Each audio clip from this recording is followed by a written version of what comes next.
নীলফামারীর ডিমলায় মানসম্মত প্রাথমিক শিক্ষা বাস্তবায়নে শতভাগ পদোন্নতিসহ সরকারি প্রাথমিক বিদ্যালয়ের সহকারী শিক্ষকদের ১০ম গ্রেড ও প্রধান শিক্ষকদের ৯ম গ্রেড বাস্তবায়নের দাবিতে ডিমলা উপজেলা পরিষদের সামনে এক দফায় এক দাবিতে মানববন্ধন করেছে উপজেলার প্রাথমিক শিক্ষক সংগঠন সমন্বয়ক পরিষদ।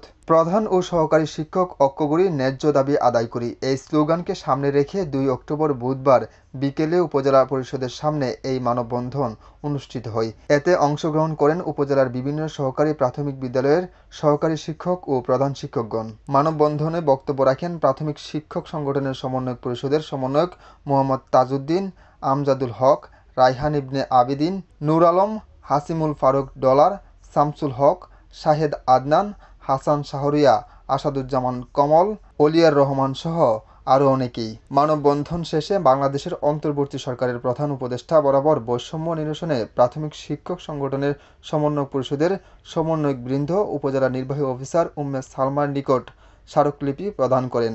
হাসান হাবিব, আমার বার্তা, নীলফামারী।